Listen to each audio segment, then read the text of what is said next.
So if I'm buying an Amarok, am I actually buying a Ford? Yes. Are Nissan really in trouble? Yeah. Where do we sit at the moment with regards to brands, Toyota, Japanese, Chinese, South Korean? The so-called Chinese invasion. Do I still need to wear a safety belt? Yes, absolutely. Where are we with autonomous vehicles? Colin and I have known one another for over 2 decades, and I could ramble off all of his achievements, but I thought it more appropriate for me to ask him for his official bio. So here we go. Colin is a professional motoring journalist with more than 50 years writing about cars, motorsport, and the South African automobile industry. He has worked on newspapers and magazines and published his own title, Fleet Magazine, for 20 years. Currently, he is involved in the digital sphere as content originator for Change Cars and All Things Motoring, and as a correspondent for Focus on Transport. Outside of driving cars, photographing motorsport, and tracking industry trends, his interests are hard rock music, fine food, and travel. Today we chat to Colin Windell.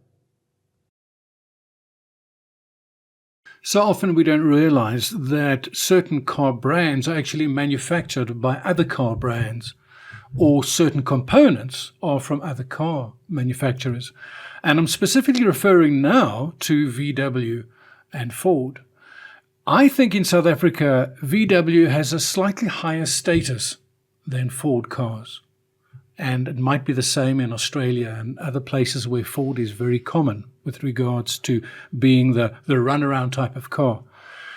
But the VW Amarok in South Africa is manufactured in Silverton, in Pretoria, by Ford. And if you have a look at the new Amaroks, they effectively have very similar components throughout. Same chassis, same engine, same drivetrain.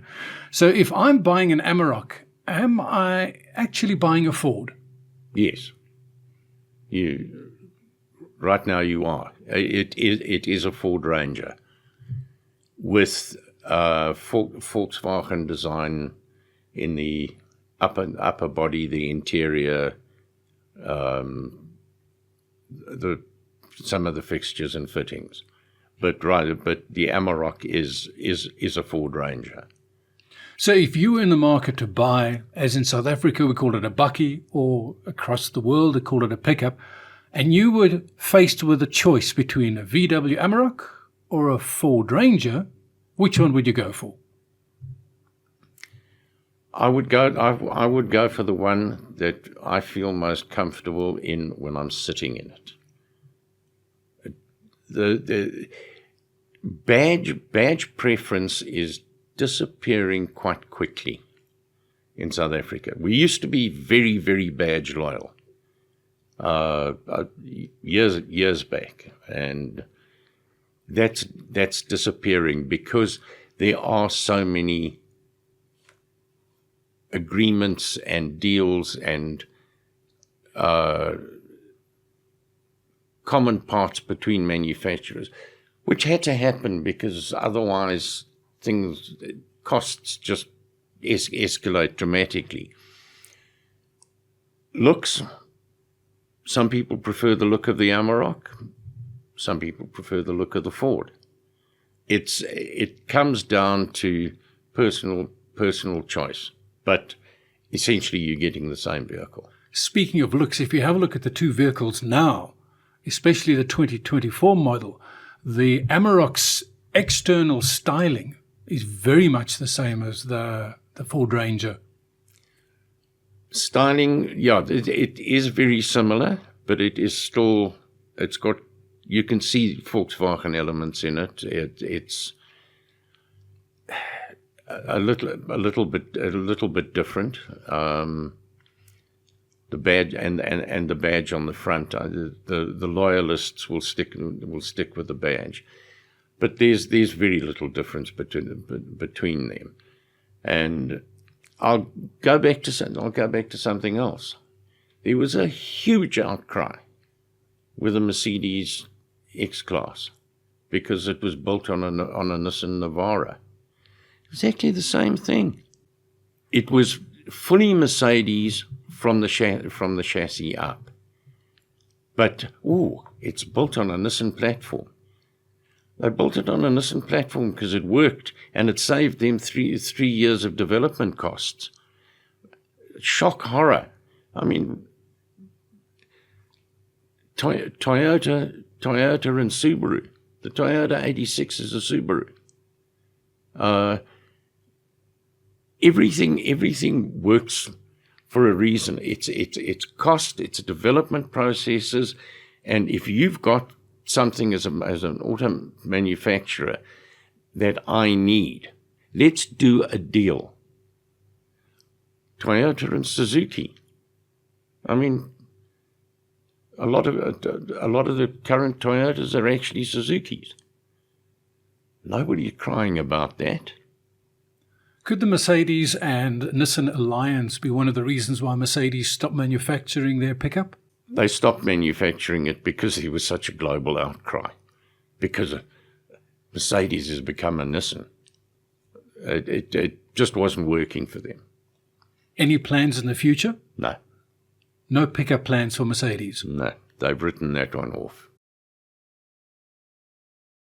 A lot of car manufacturers enter the industry with a lower budget car, lower budget truck, lower budget vehicle.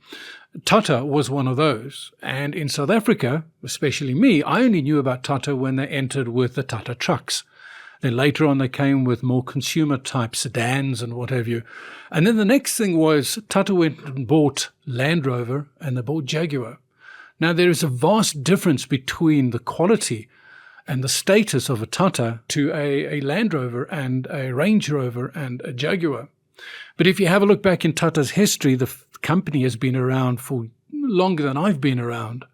So the purchase of Jaguar Land Rover to Tata, has it had an impact on the status of the vehicles? Depending on which vehicles you're talking about. The late Mr. Tata was very clear when they made those purchases.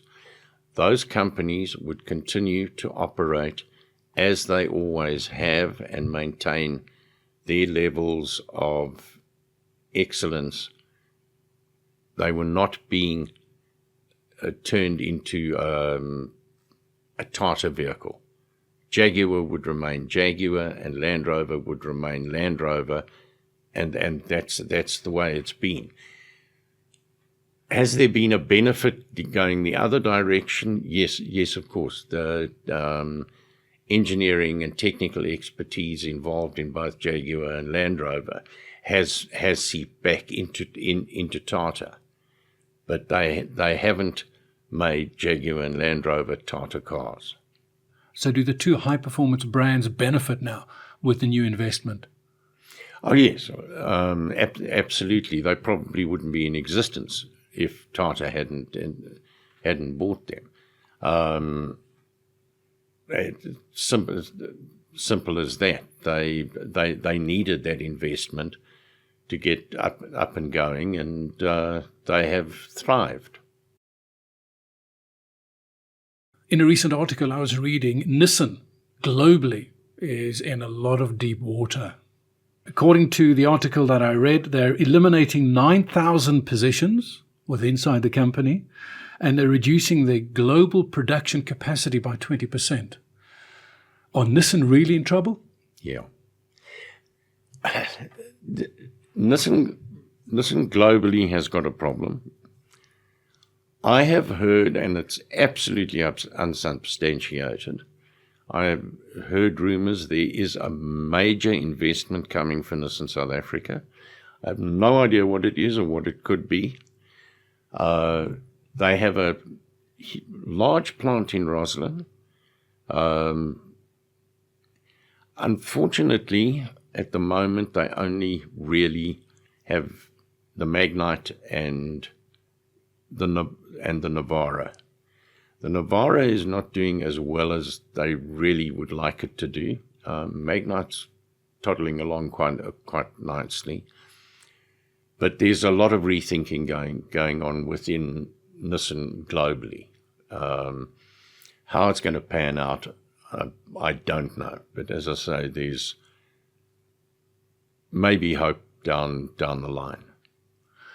If there is a local investor for Nissan here in South Africa, would that make a change to the brand's position that they're in at the moment? Because Nissan itself can't be standalone in South Africa. It's a global brand.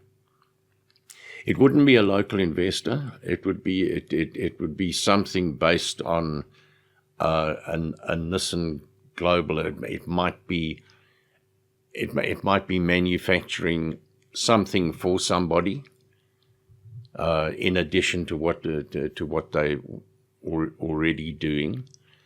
They do have to relook at their offerings, and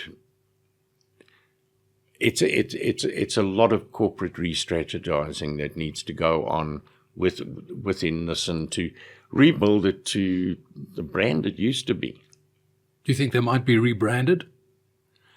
No, I don't think they'll be rebranded. Nissan will stay Nissan, and it's what they're putting that Nissan badge onto going forward that is going to make the difference. So, in other words, they might team up with other manufacturers and then effectively cut their manufacturing costs down, and effectively rely on other manufacturers, but just brand it as a Nissan. That's one thing that they could do. As I say, Toyota, Subaru, Toyota, Suzuki. If they could find a match there might be something that'll give them the boost that they need. Throughout the 80s and the 90s, the 2000s, Toyota was probably the leading Japanese brand. And even now, I speak to people and they will buy nothing but a Toyota.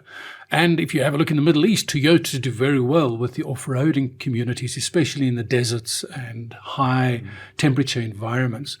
But then through the 2000s, the South Koreans started manufacturing a lot of cars and they became very reliable. And there's millions of them on the road at the moment.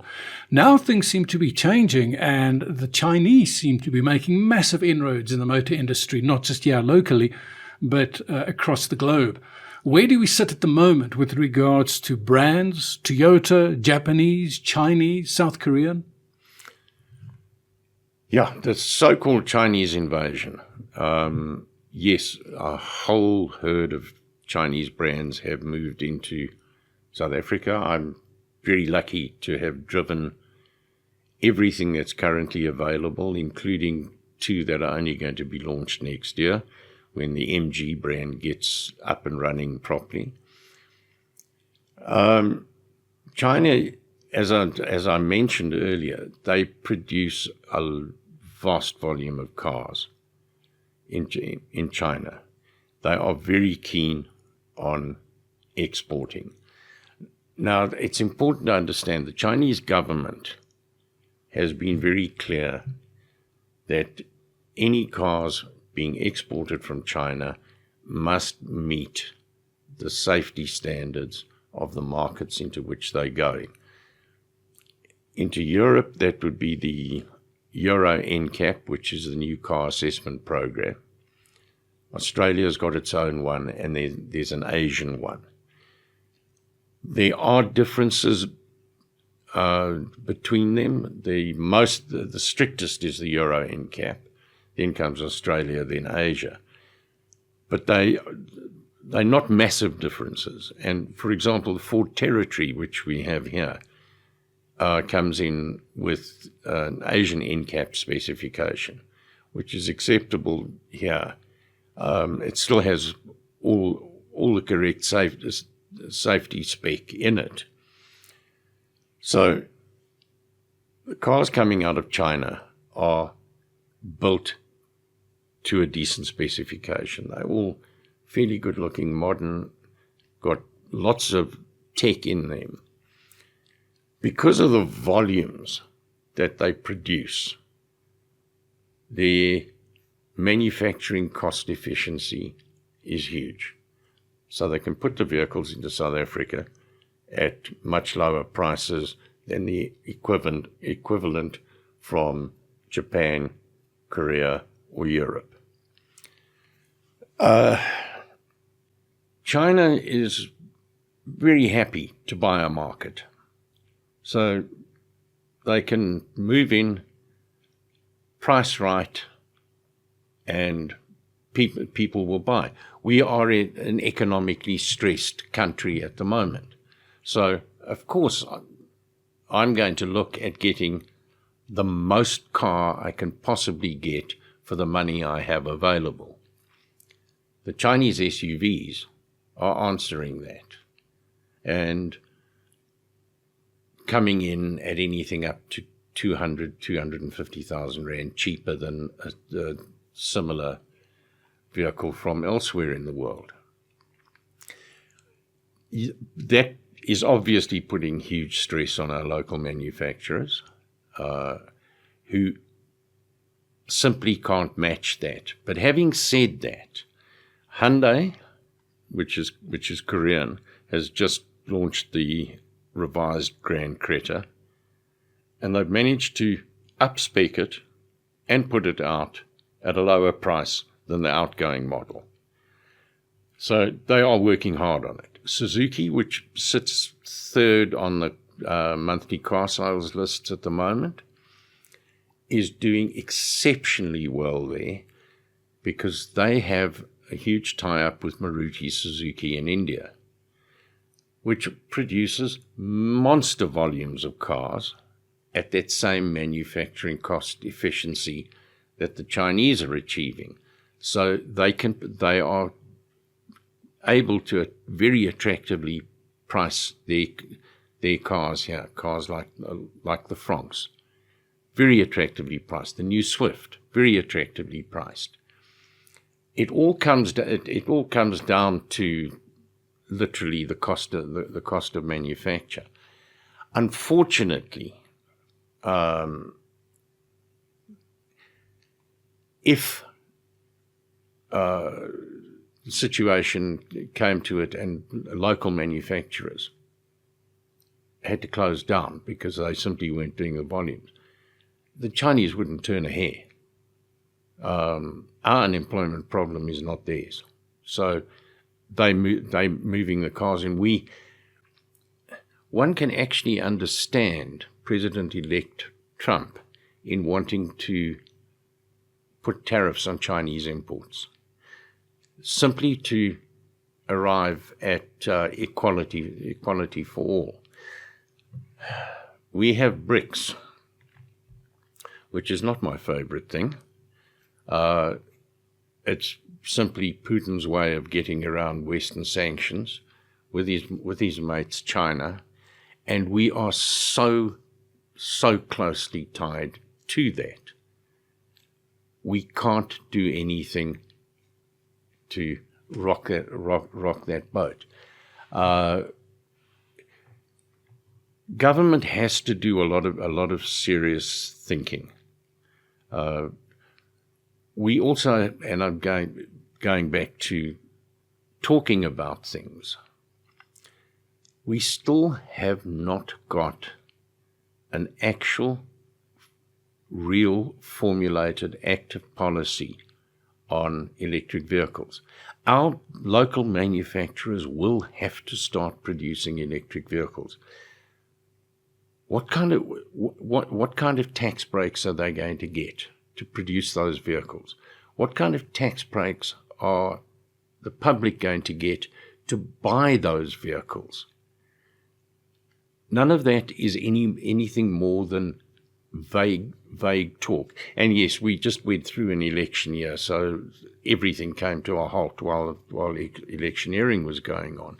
But we are falling further and further behind the eight ball, and putting more and more strain on an industry which employs tens of thousands of people. First tier, second tier, third tier. We have to do everything we possibly can to ensure that industry thrives, grows, and remains valid. And the parent companies overseas, Thomas Schaefer, head of Volkswagen, has already warned that the plant in Kariega could close. Volkswagen is hemorrhaging money globally because they kind of went a little bit quick on going everything EV. He said they could close it. We know there's the Polo has still got 10 years worth of manufacturing contracts, for example. It's not going to happen overnight. At least we hope so. Ford, massive investments, massive modern factory, and they do Ranger on a global basis. BMW has just switched their Rosslyn plant over to global manufacture of the X3 hybrid. The investments are coming. They are putting in, the automakers are putting in the money, but they're not actually necessarily getting the return from government that they should be. So why don't we have that framework? If I could answer that, I'd probably be Prime Minister. Currently I'm 54, and over the years I've bought second-hand and new cars. In the earlier years I bought second-hand cars because that's all I could afford, but in more recent times I've been able to afford new cars. I was speaking to a friend of mine the other day and they said my approach is completely wrong. I shouldn't be buying new cars at the moment with a price that they cost. I should rather opt for a more reliable second-hand car. I've actually done some internet searches. I've searched Google's AI chatbot Gemini to try and come up with a definitive answer, but there is literally nothing. So my question to you, should I buy a new car that comes with a service plan and a full 5 or 7 year warranty and perhaps newer technology, or should I rather opt for a second-hand car which is perhaps made by a more reliable and more well-known motor manufacturer? Gavin, there is no definitive answer. The first thing you really have to look at is to decide and establish exactly what you are going to do with that car. What do you need it for? If it's to go from home to the office and back again, and that's about all. Very often, and bearing in mind everything comes down to budget. It's how much money you've got and how much you're prepared to spend. If you've got the money, a new car with a service plan, with a warranty, is a good move, and then you should change that car as soon as the service plan expires. If that's not within your budget considerations, very often buying a second-hand car means you can get a car with greater levels of specification than you would be able to afford a new car. I mean, they use the term buying down. It's not actually buying down. People don't volunteer to buy something cheaper. They do it because they have to. But you can get a second-hand car with much better specification levels, much more luxury, to fit within your budget if you can't go for the new car. So it really is, there is no definitive answer. But the most important thing is decide exactly what you're going to do with it, know how many kilometers you're going to travel a year. Buying a second-hand car with a massive load of kilometers on it is not necessarily a great move, because you're going to end up spending a lot of money on service and parts. I mean, you've got to look at the life of the car. All the motor manufacturers have parts stock, but the much older cars, those stocks are not replenished all that often, because those cars are working their way out of the system. So work out what you want to do with it, and most importantly, stay within your budget, because even with some second-hand cars, depending on the age, you can purchase service or maintenance plans to go with the car. Having said that, if I was to purchase a service plan for a second-hand car, it would in theory take the price of the car up, and it would be in a different price range than the new car that comes with a standard service plan. Not necessarily. 2 and 3 year old second-hand cars, you probably still have some of the original service plan left.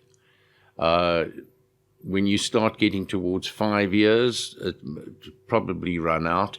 But the additional service plan that you can purchase on that doesn't necessarily take it up to the same cost as a new car. So what is a high mileage? High mileage, I would put for most cars anything over 180,000 k's.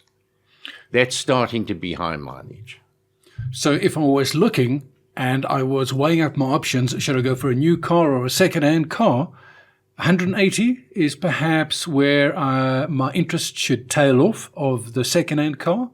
I would say so.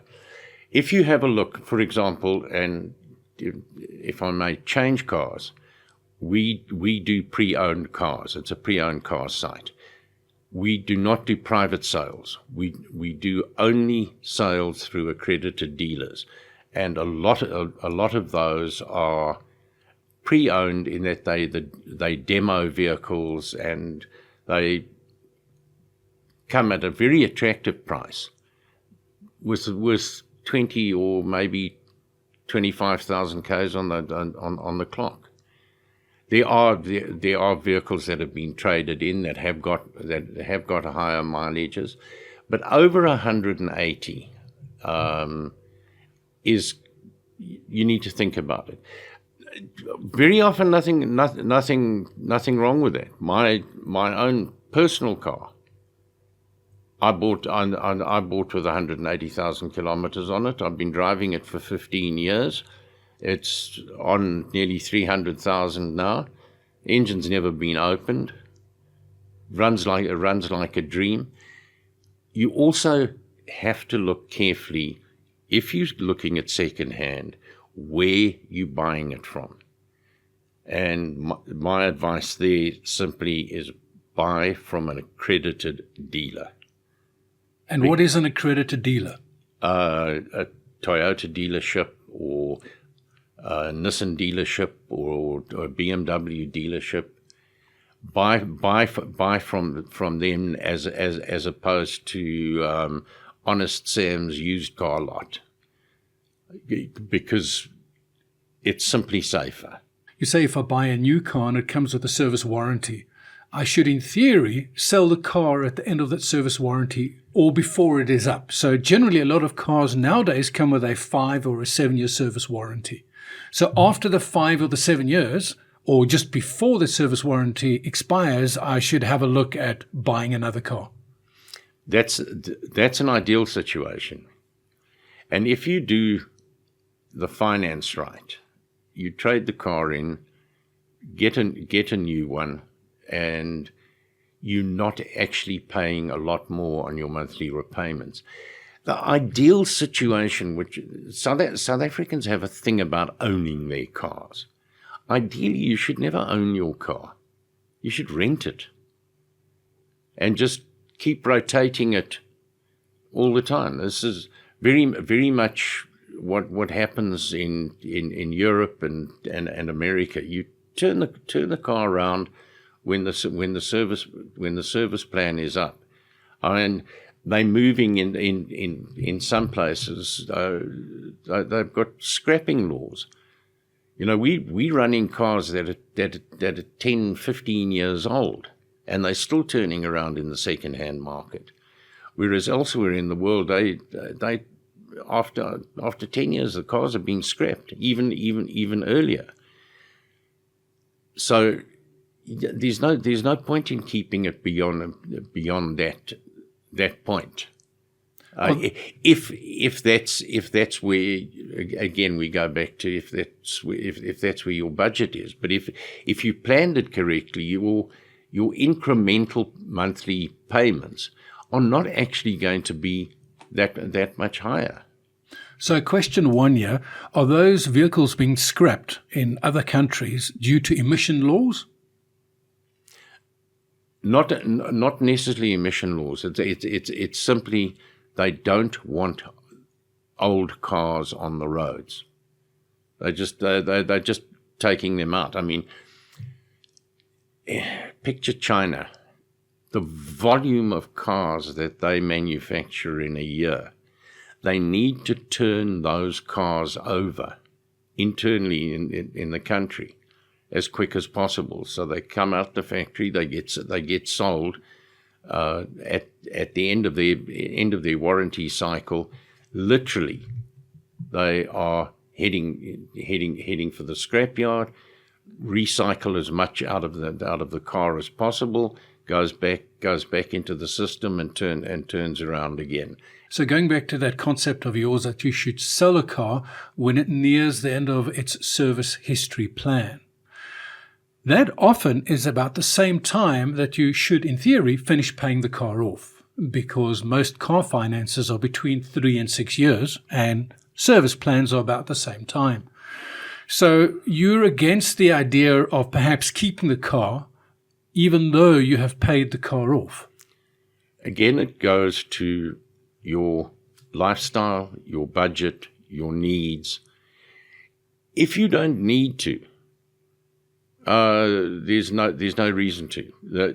The time that you have to sell is when the car starts costing money because parts are failing and services are becoming prohibitively expensive.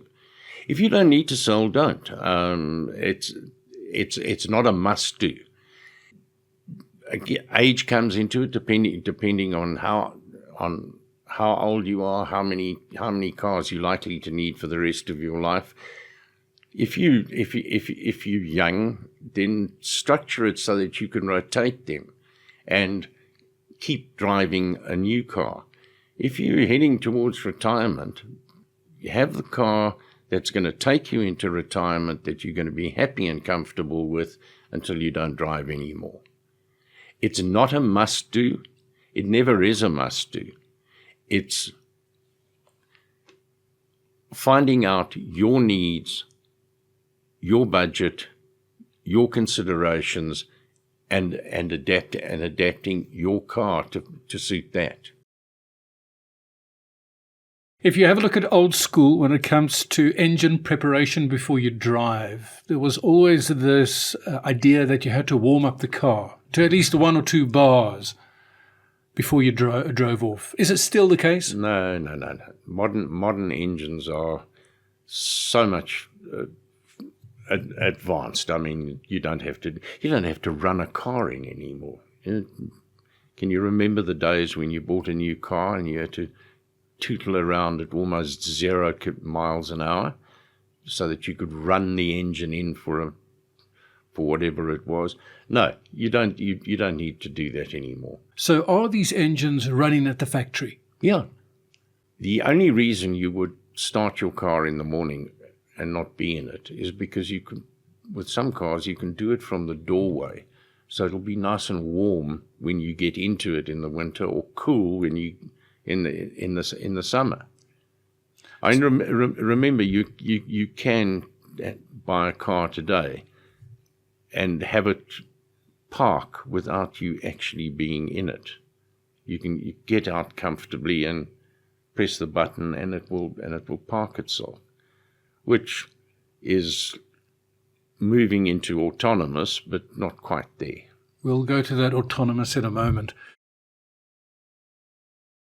On a much lighter note, are some colour cars cheaper to insure than others? No. That's it. That's an urban legend. That's an urban legend.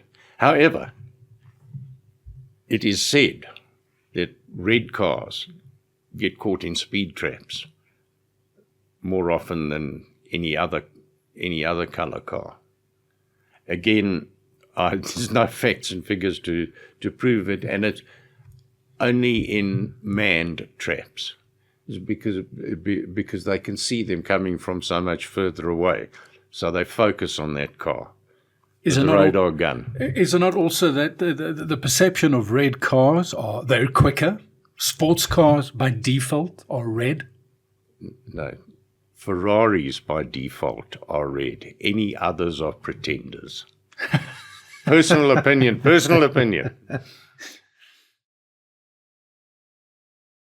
A little earlier on, you were talking about manufacturers having to adhere to certain safety standards. Now, almost all cars that come out nowadays have some form of airbag, whether it's just the front airbag or front and sides. Do I still need to wear a safety belt? Yes, absolutely. Absolutely. That airbag explodes at a horrendous speed and with a horrendous pressure. If you do not have a seatbelt on and you are moving forward at speed into the oncoming airbag, you're going to get hurt, badly hurt. So airbags still save lives, though? Airbags save lives. Seatbelts save more. So you'd need a combination of both, though? Absolutely. Seatbelt all the time. If I'm in the back of a car, do I need to wear a seatbelt? No, we're not talking about legislation. We're talking about from a safety perspective. Absolutely. In the event of a collision, remember, you're sitting in the back seat and the car, you have a collision at 60 k's an hour. When that car stops, you're still traveling at 60 k's an hour. You're going into the front seat or between the front seats and out through the windscreen. Absolutely. Seatbelt in every position in the car all the time. It seems like the whole world is moving towards more environmentally friendly machines and using less fossil fuels. And cars and other vehicles are no exception. Are EVs more environmentally friendly and sustainable, especially taking into consideration the cost to the environment of generating electricity with fossil fuels, the mining that is required and the energy that is required to manufacture the batteries for these cars, as well as the power grids around the world? Can they sustain electric cars? So many answers, so many levels. An EV standing on its own, on the road, yes, it is much more environmentally friendly. It's a zero-emission car.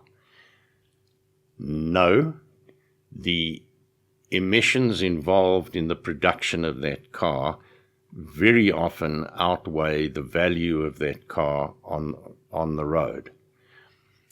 Very controversial. The world is moving. We are going to go to electric cars. It's as simple as that. It's going to happen. The bizarre thing is, to my mind, that's very much a knee-jerk reaction to a much greater problem. We cannot, I don't believe, stop global warming. That's something Mother Earth's doing all on her own. We've assisted it, we've made it worse, and absolutely in the big metropolitan areas, if all the cars that came within those city borders were electric, the environment within that city area would be so much nicer, because the emissions from car exhaust, especially in the winter. I mean, if you walk through the middle of Johannesburg in the winter with all the vehicles going through there, you can taste, you can smell the pollution. Everyone knows how polluted Beijing is. If only EVs were running in those cities, a lot of that problem would be eliminated. So it is very much a yes and a no. EVs do help with the environment. We need to help clean up the environment. They're not going to stop global warming. Please don't ever go there. But we can make it a lot more pleasant for ourselves. Producing electricity, as we do at the moment, with coal-fed power stations, absolutely just wipes out that value. To make it work, we have to find an absolutely green way of producing the electricity we need. Are we going to be able to do that? Not in a hurry. And certainly with some countries around the world who are just not interested. They are just going to keep coal-fired power stations going. We're going to keep exporting the coal. It's obviously good for our economy. The other mining that is involved, there are problems with lithium mining. There's child labor problems involved. Other things have got to be cleaned up. The battery manufacture, in fact, South Africa should have started battery manufacturing 5 years ago already, because the local manufacturers will have to go to gearing up to produce electric vehicles out of their factories for export purposes, and ideally we should be supplying the batteries for those locally. It's a problem that we've had for years. There's been talk for 10 years about reindustrializing South Africa. It's only been talk. Nothing's happened. It's not only on the automotive side. We dig out thousands of tons of marble every year. We do no beneficiation of that marble here. Our steel industry is all but collapsed. So we dig stuff up, send it out of the country, and pay a lot of money to re-import it. It's crazy. Africa, in general, is a long way away from being EV ready.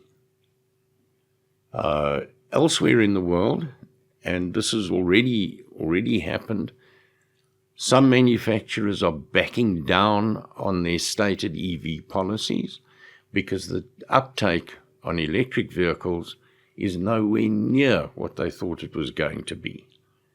So they're revising those policies and sticking to producing internal combustion engine or ICE vehicles, carrying on down the line with hybrids and plug-in hybrids.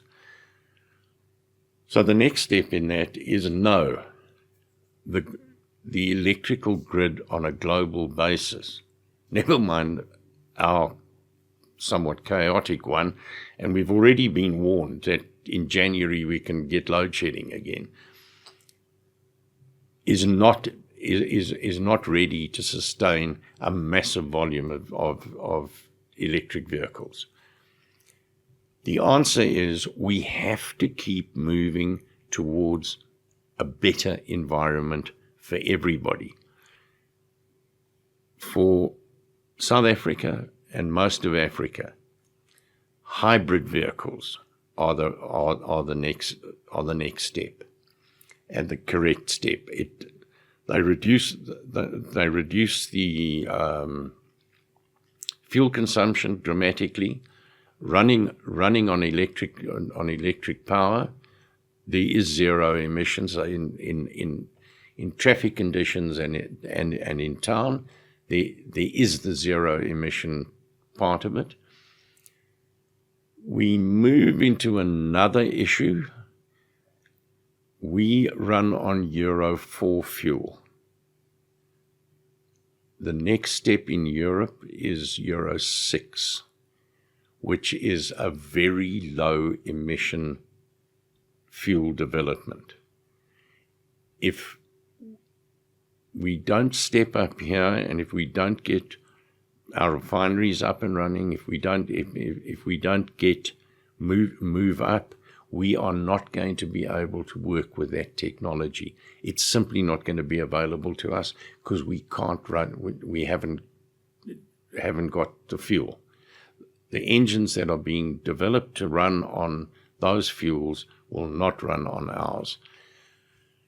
Everything is a progression step. We unfortunately seem not to be making the progressions we need to be making. So this Euro 4 and Euro 6 fuel, is it a higher octane fuel? No, it's not a higher octane fuel. It's more refinement in the emissions from the fuels. So it burns cleaner? It burns cleaner. Now, for EV-only cars, in other words, not hybrids, have the different motor manufacturers come up with a standard design connector? Because I know a lot of the different manufacturers had different connectors. So if you have an EV-only car and you need to go to a charging station, there is a chance that the charging station you go to doesn't have your kind of connector. No, they're all pretty much standard. Okay. So you can go here in South Africa. Some of the motor manufacturers have their own chargers. BMW's got chargers. Jaguar's got chargers. Mercedes-Benz has chargers, and Porsche has its own. I think they do have their own chargers, and then you have companies that have been putting up charging stations around the country. You get a card and you drive in. So any car can go and be charged at that. So they're all common. Electric vehicle versus hydrogen-powered vehicles. There's a lot of work being done on hydrogen technology. Sasol actually produced green hydrogen here. We've had a couple of cars here being tested. I've seen a couple of them. BMW's been experimenting with hydrogen for a long time. Hydrogen, to my mind, would possibly be a better solution because you can fill up quickly. There's none of this problem that you have with an electric vehicle. The problem is that's two completely different infrastructures that you have to develop. So unfortunately, electric has kind of moved ahead, but they're still working on hydrogen, and it may yet come to pass that there's a way of producing it really effectively, moving it around, even getting it distributed simply at any existing fuel station. That might work. There are conversions locally. There are a couple of business fleets running on LPG gas. There's a company that does local conversions for LPG gas, but that again, that's very much an in-house thing, and they have their own gas filling there. There's still work being done on alternative forms of energy, and there's things that are still going to happen down the line, that somebody will come up with an idea that we haven't seen, or a way of doing something better. With electric vehicles, for example, I know work is being done on making the batteries instantly interchangeable. So you could drive into a place, they'll take the batteries of your car out, put fresh ones in, those will be charged, and you will drive off immediately. Same stopping time as refueling a car, which takes away the range anxiety. But that's a way down the line. Everything is very much in development phase. Where are we with autonomous vehicles? If you have a look on the internet over the last 5 years, Google has been behind this whole autonomous driving idea, autonomous deliveries. Are we going to get autonomous vehicles at any time? Yes, we are going to get autonomous vehicles. They will eventually work. Not yet. There are a few hiccups to sort out, and those have been well documented. But it will be possible to get into a car, go where you want to go, and not have to touch the steering wheel.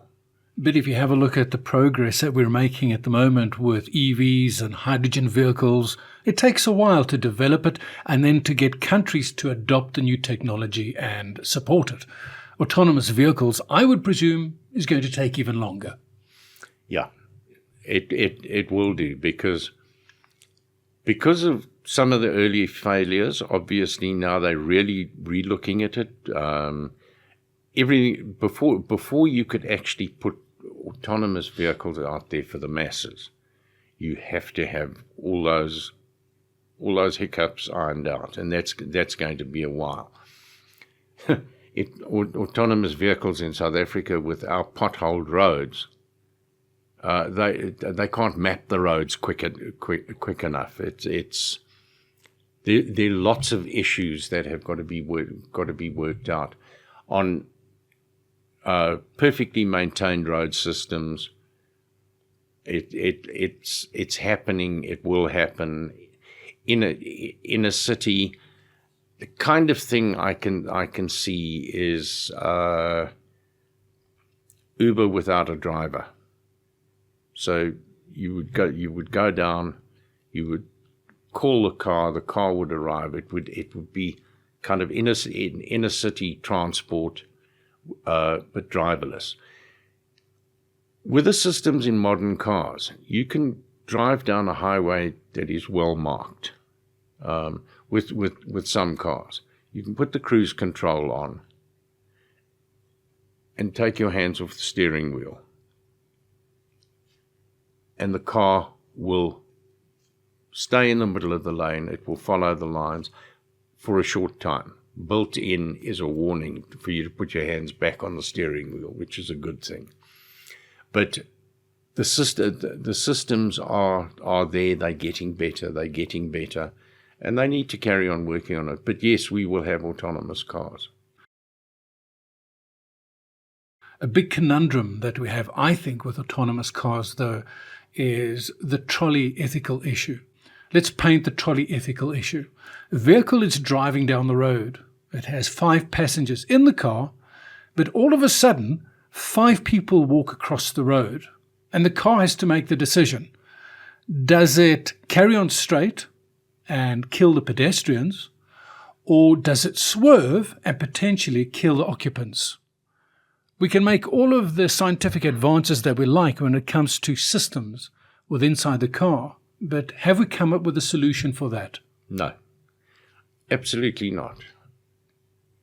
And that's why humans will always beat the machines. Even with these massive advances that we're making in AI? Even with those, I still believe a fully autonomous car will still require a person behind the steering wheel, just in case. It's a very sad way to end this. Yes. Colin, thank you so much for joining me. Only a pleasure. Nice to be here. Done.